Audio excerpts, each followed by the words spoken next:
శ్రీమాత్రే నమ. జయ గురు దత్తాత్రేయ నమ.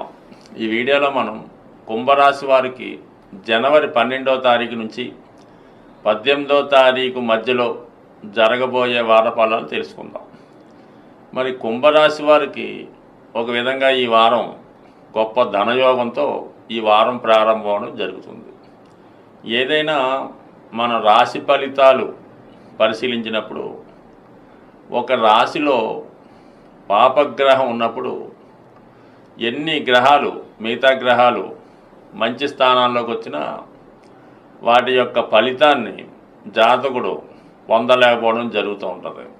మరి ఎప్పుడు ఆ ఫలితాన్ని పొందగలడంటే ఆ పాపగ్రహానికి తగిన పరిహారం ఫిజికల్గా చేసుకోవడం వల్ల కానీ అప్పుడు మనకు ఆ ఫలితం రావడం జరుగుతూ ఉంటుంది. మరి ప్రస్తుతం కుంభరాశి వారికి రాశి అందే శనిగ్రహ సంచారం జరుగుతుంది. గత కొంతకాలంగా రాశి అందే శని ఉండడం, ఇంకా కొంతకాలం పాటు ఇంచుమించుగా మార్చి నెలాఖరు వరకు అదే రాశిలో ఉండడం వల్ల మరి చాలా వరకు లాభస్థానం గ్రహం వచ్చిన, రాశిలోకి శుక్రుడు వచ్చిన, మరి భాగ్యంలోకి ఇంకో గ్రహం వచ్చిన సరైనటువంటి ఫలితాల్ని జాతకుడు పొందలేకపోవడం జరుగుతుంది. అందుకనే ఎక్కువ మంది మన కుంభరాశి మిత్రులు మీరు చెప్పినవి జరగడం లేదని కొంతవరకు వాళ్ళ యొక్క విచారాన్ని తెలియపరచడం జరుగుతోంది. దానికి కారణం ఏంటంటే మరి రాశిలో ఉన్నటువంటి శని భగవానుడు మిమ్మల్ని మరి అంటే మన చిన్నతనంలో తరచుగా ఒక సామెత వినడం జరుగుతూ ఉంటుంది. అంగట్లో అన్నీ ఉన్న అల్లుడి నోట్లో అన్న చెప్తూ ఉంటారు. మరి ఆ విధంగా ప్రస్తుతం ఈ కుంభరాశి వారికి ఈ శనిగ్రహ ప్రభావం వల్ల ఫలితాలు రావడం లేదు. అయితే అవిరాళంటి కృషి చేయడం వల్ల బాగా కష్టపడటం వల్ల ఆ ఫలితం వచ్చే అవకాశం ఉంటుంది. ఉదాహరణకి మనం ఏదో దైవ దర్శనానికి వెళ్ళడం జరుగుతూ ఉంటుంది, తిరుపతి వెళ్ళడం జరుగుతూ ఉంటుంది. టికెట్ ఉన్నవాడు అదృష్టంగా డైరెక్ట్గా ఒక గంటలో చూస్తూ ఉంటాడు. లేని వాళ్ళు కొన్ని సందర్భాల్లో ఓ 18-20 గంటలు కూడా నిల్చొని ఓర్పుగా నిల్చొనో కూర్చొనో మొత్తం మీద అది సాధించడం జరుగుతూ ఉంటుంది. అంటే ముఖ్యంగా ఓర్పు ఉంటే శని మనకి ఫలితాన్ని ఇవ్వడం జరుగుతూ ఉంటుంది. అంటే ఒక దైవ దర్శనానికి ఎంత టైం పట్టినప్పుడు ఒక ఉద్యోగ ప్రయత్నం అయినా లేదంటే ఒక ఆర్థిక సహకారానికన్నా చాలా ఓర్పు వహిస్తే మాత్రం ఫలితం రావడం జరుగుతుంది. తొందరపడినా మధ్యలో విడిచిపెట్టినా చాలా వరకు ఆ ఫలితాన్ని జాతకుడు పొందలేకపోతూ ఉంటాడు. మరి ప్రస్తుతం ఏకాదశ స్థానంలో సాక్షాత్తు రవి భగవానుడు, బుధుడు, అంటే బుధుడే ఫైనాన్స్ సంబంధించింది. అటు ఉద్యోగం ఇవ్వాలన్నా, ధనం ఇవ్వాలన్నా, వ్యాపారంలో లాభం ఇవ్వాలన్నా, తెలివితేటలు ఇవ్వాలన్నా, కేవలం మనం సంపాదించిన ధనం లెక్క పెట్టుకునే శక్తి ఇవ్వాలన్నా కూడా బుధగ్రహ అనుగ్రహం రావడం జరుగుతుంది. ఇక రవి ఐశ్వర్యాన్ని ఇవ్వడం జరుగుతూ ఉంటుంది. రవి అనుగ్రహం లేనిది ఎట్టి పరిస్థితుల్లో కూడా ధనాన్ని ఎవరు సంపాదించలేరు, పొందలేరు. ఎందుకంటే సాక్షాత్తు మీకు కృష్ణ పరమాత్ముడు అంతటి వారికంటే అప్పట్లో సూర్య భగవానుడే ధనాన్ని శమంతకమణి రూపంలో ఇవ్వడం, ఆ శమంతకమణి మీకు రోజుకి అనేక టన్నుల బంగారం ఇవ్వడం అన్నది మీరు తెలుసుకునే ఉంటారు. సో ఏదేమైనా మరి ఐశ్వర్యం ఇవ్వాలంటే సూర్య భగవానుడు ఇవ్వాలి. ఆ డబ్బు దాచుకోవాలి, దాన్ని పెంచుకోవాలి, లెక్క పెట్టుకోవాలంటే బుధుడు ఇవ్వాలి. అందుకంటే ఈ 2 గ్రహాల కలయికే బుధాదిత్య యోగం ఉంటే జాతకుడు ఒక ఉన్నత కుటుంబంలో జన్మిస్తాడు. మరి అటువంటి 2 గ్రహాలు లాభస్థానంలోకి రావడం జాతకుడికి అటు ప్రభుత్వ ఫలితాలు అటు వ్యాపార ఫలితాలు అనుకూలంగా రావడం జరిగింది. అయితే అదృష్టవశాత్తు ఈ యొక్క స్థితి జాతకుడికి ఈ జనవరి 14 వరకే ఉంటుంది. లాభస్థానంలో 2 గ్రహాలు. దాని తర్వాత 12వ స్థానంలోకి రవి మారడం జరుగుతూ ఉంటుంది.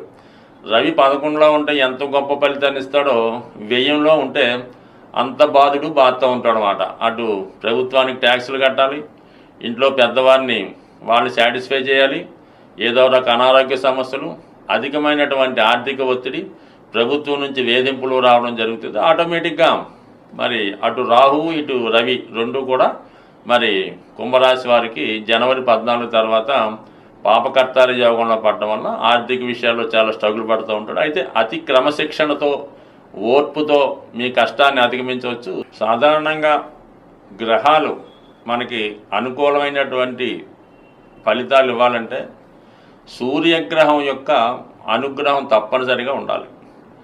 జాతకంలో సూర్యభగవానుడు ఎంత బలంగా ఉన్నా మన దైనందిన జీవితంలో గోచారంలో సంచరిస్తున్నటువంటి రవి యొక్క సంచారాన్ని బట్టి కూడా జాతకుడి యొక్క ఫలితాలు ఆధారపడడం జరుగుతూ ఉంటుంది. ముఖ్యంగా ప్రతీ నెల సూర్యభగవానుడు ఒక రాశి నుంచి ఒక రాశికి మారడానికి ఒక సంక్రమణంగా మనం పెద్దలు నిర్ణయించారు. ముఖ్యంగా ఈ నెలలో ఏర్పడుతున్నటువంటి మకర సంక్రమణం ఇది విశేషంగా అన్ని ప్రాంతాల వారు దీన్ని ఒక పండగలాగా, అంటే మకర సంక్రమణం నుంచి ఈ భోగి పండగ కణమ ప్రారంభం జరుగుతూ ఉంటుంది. అంటే దీనికి మనకి ఉత్తరాయణ పుణ్యకాలం స్టార్ట్ అవుతుంటుంది. మరి ఈ సమయంలో ఏ పని చేపట్టినా అది మంచిగా జరిగి దేవతల యొక్క అనుగ్రహం పొందే అవకాశం ఉంటుంది. కాబట్టి మరి ఈ మకర సంక్రాంతి రోజు, అంటే మనకి జనవరి 14వ తారీఖు రోజు మరి విశేషంగా ప్రతి ఒక్కరూ కూడా ఏదైనా ఒక దేవాలయాన్ని సందర్శించి ఆ రోజు సూర్య నమస్కారం చేసుకోవడం కానీ సూర్యుని విశేషంగా ప్రార్థించి ఆ రోజు నియమంగా ఉండడం వల్ల దగ్గరలో ఏదైనా సూర్య దేవాలయం ఉన్నా లేదంటే రామాలయం ఉన్నా కనీసం వెంకటేశ్వర స్వామి టెంపుల్ కన్నా వెళ్ళి విధి విధానంగా పూజ చేసుకోవడం వల్ల చాలా వరకు మనకి ఈ సూర్యుని యొక్క అనుగ్రహం ఉత్తరాయణ పుణ్యకాలం అంతా ఉండే అవకాశం ఉంది. ముఖ్యంగా ఇదే వారంలో వచ్చే కనమ పండుగ రోజు మరి ఏదైనా మీరు గోశాలను దర్శించి అక్కడ ఉన్నటువంటి గోవుల్ని సేవ చేయడం కానీ ఆ గోశాల నిర్వహణకి మీరు ఏదైనా కొంతవరకు ద్రవ్యాన్ని సమర్పించడం వల్ల కానీ ఆ పశువులకి ఏదైనా ద్రవ్యాన్ని ఆహార పదార్థాలని స్వీట్స్ బెల్లం వగైరా వగైరా ఇవ్వడం వల్ల అటు అటు ఒక విధంగా లక్ష్మీ అనుగ్రహానికి పొందే అవకాశం ఉంది. ఇది సాధారణంగా గ్రామీణ ప్రాంతాల్లో ఈ కనవ పండుగ రోజు రైతులు చేస్తూ ఉంటారు. ఏదైనా మరి ఈ పండగలో అటు అందరినీ సంతృప్తిపరచడం వల్ల అటు పితృదేవతలు కూడా సంతోషించే అవకాశం ఉంటుంది. కాబట్టి సాధ్యమైనంత వరకు మీకు తోచిన విధంగా ఏదో ఒక పుణ్య కార్యక్రమం దైవ కార్యక్రమం చేపట్టడం, ఎక్కువగా సూర్యభగవాన్ని పూజించడం, మీ తండ్రి సమానమైన వ్యక్తులు తాతగారు తండ్రి గారు పెద్దనాన్నకి ఎవరన్నా వారికి అంటే మీకు కలిగినంత విధంగా ఏదో ఒక ధనాన్నో వస్త్రాన్నో సమర్పించడం వల్ల చాలా మంచి ఫలితం లభిస్తుంది. ముఖ్యంగా బాగా ఎవరైతే ఆర్థిక పరంగా పరమ ఇబ్బందుల్లో ఉంటారో, అసలు ఏ పని కూడా చేయలేము, అసలు దేనికి కూడా తినడానికి కూడా తిండి లేదన్న పరిస్థితిలో ఎవరైతే, అంటే సాధారణంగా ఎవరు ఉండరు, ఉన్నవాళ్ళ పరిస్థితి ఏంటంటే మీకు సాధ్యమైనంత వరకు మీ తండ్రి సమానమైన వ్యక్తులకి ఒక మంచి చెప్పుల జత కొనివ్వండి వాళ్ళకి. అవి వాళ్ళు వాడే విధంగా మీరు చూడండి. ఈ విధంగా ఒక్కసారి మీరు ప్రయత్నం చేయండి. మీరు ఎంత దరిద్రంలో ఉన్నా దాని నుంచి బయటపడే విధంగా నేను చాలామందిని అనుభవపూర్వంగా చూడడం జరిగింది.